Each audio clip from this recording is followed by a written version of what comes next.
This is the Norfolk Polish Heritage Group Archive Project, and today is the 26th of April 2019. And my name is Adrian O'Dell, and I'm here to interview a Polish woman who has lived in Britain now for 30 years, but considers England to be her home. So good afternoon to you. Good afternoon, Adrian. And would you please tell me your name and perhaps when and where you were born? Well, my name is Walentyna, or rather Tina Shepherd. I was born in October 1947 in a little village in East Poland, Sieśki, close to Russian border, about 70 miles from. And that's in, I think, in northeast Poland. Northeast Poland, yes, that's correct. So, would you tell me a little bit about your parents? What were their names? My both parents are Polish. My father name is Seweryn Jegorow. He was born in August 1913. My mother, Wiera, she was born in June 1921. And so in 1913, that would not have been Poland. No, my father was born under Russian Empire, but my mom was born already in Poland. Lucky one. And what was your father's work, your parents' work? My both parents were farmers.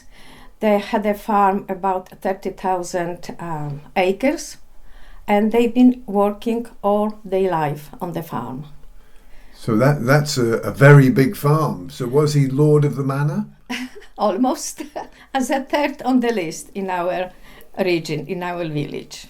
And what sort of farming was it? Was it animals? Or? There was actually everything. It was very efficient in everything. We had all the animals, we had all the veg, all the fruit.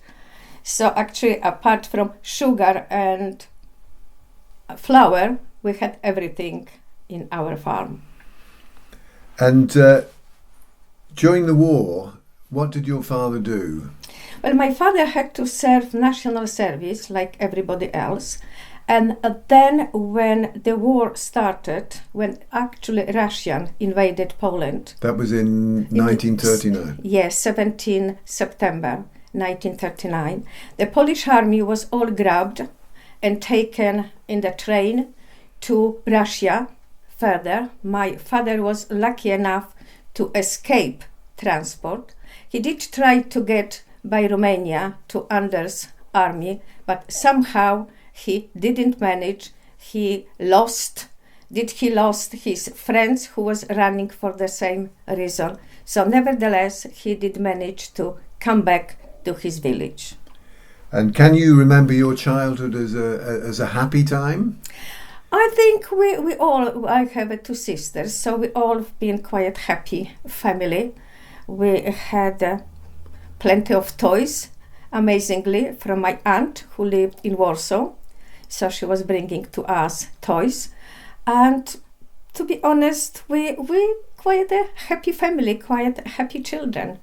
So you went to primary school. Where did you go to primary school? That was next to our village, bigger village, in Chodyszewo, which is not far from our village, to the east of our village.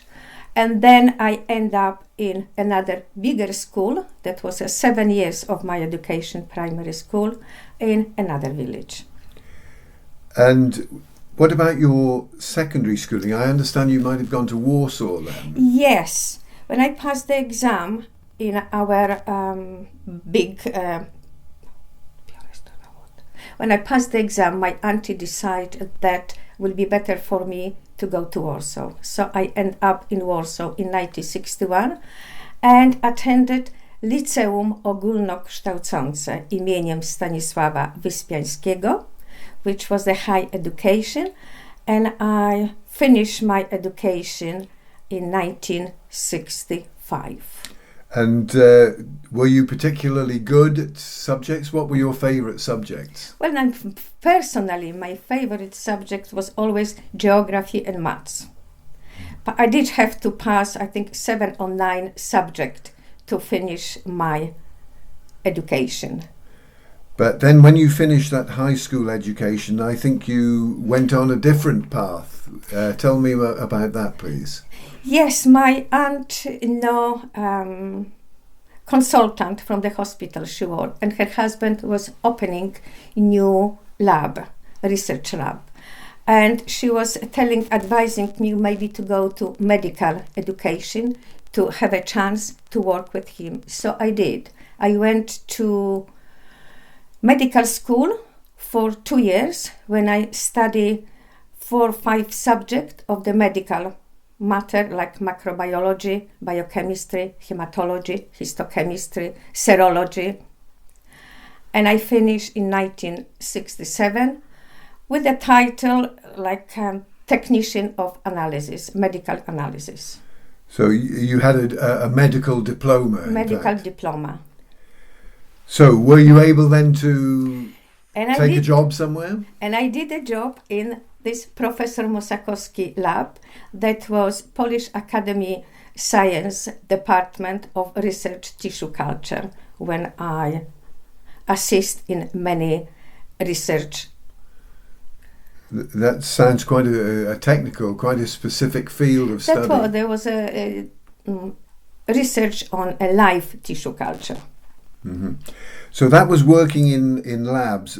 Then what about hospital work? You started to teach in a teaching hospital. And after a few years, in I think 75, I decided to change a bit horizon, and I moved to a teaching hospital, which was also in Warsaw.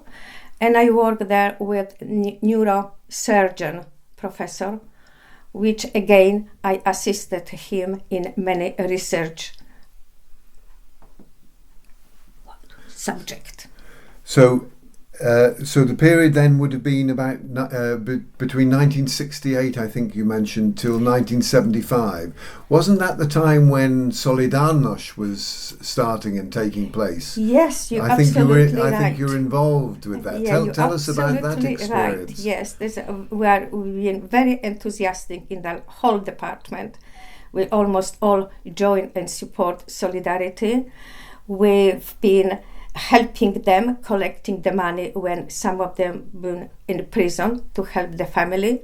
We've been distributing leaflets. We've been attending demonstration. So in support and in hope that one day we will achieve what we're fighting for. But most people think of Solidarność as being based, of course, in Gdansk, but this wasn't in Gdansk.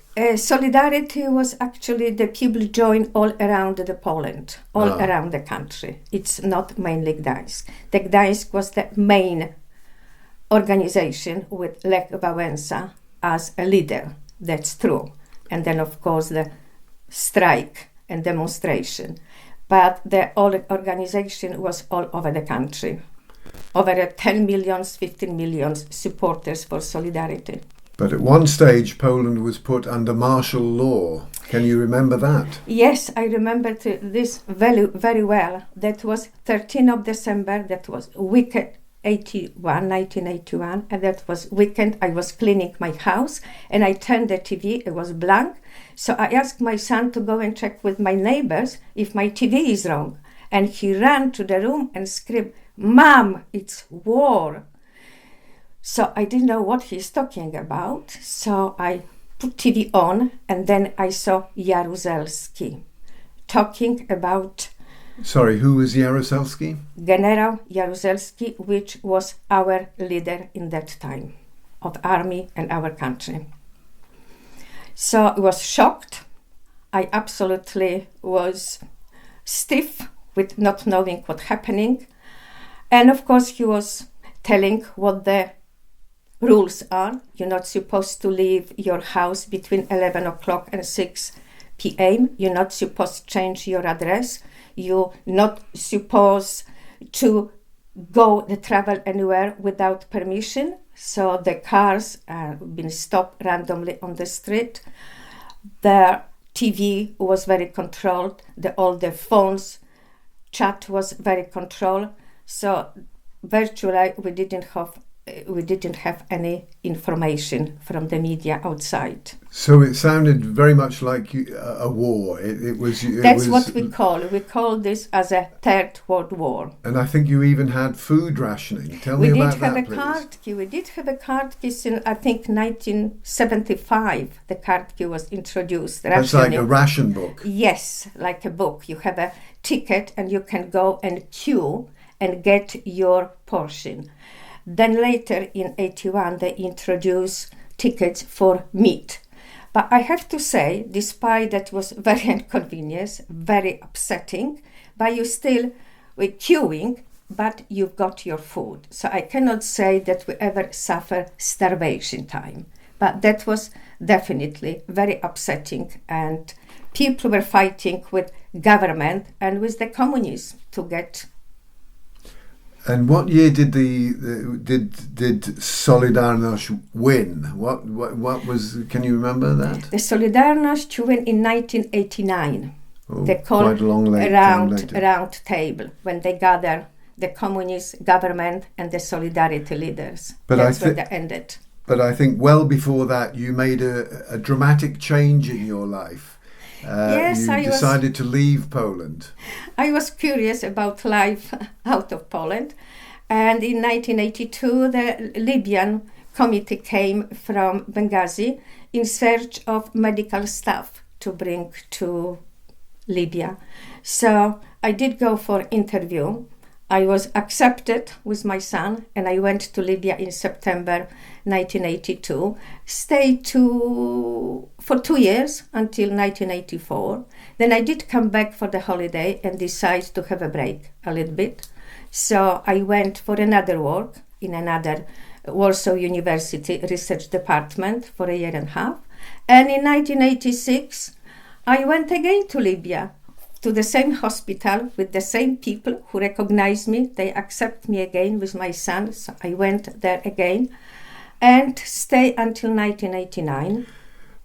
But when you went originally to Libya, did you speak any English or did you speak any Arabic? How did you manage? Well, I did speak quite well French. I was studying a number of years.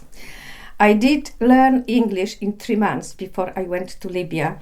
But somehow, working with people who had to speak English, Libyan, Yugoslavian, Czechoslovakian, Pakistani, Philippines. So in a month by month, day by day, I start learning more. I start reading books. And in a few months' time, I was quite fluent. And you also spoke some Arabic. Yeah, I did have to speak to Arabic patients because I had a contact with patients who do come to lab, and also I had to go inside the hospital to take some sample from patients, mainly because that was only Jamahariya Hospital, maternity hospital, so there was women hospital. And you were married at that time, and I think you had your son Pavel went with you to Libya.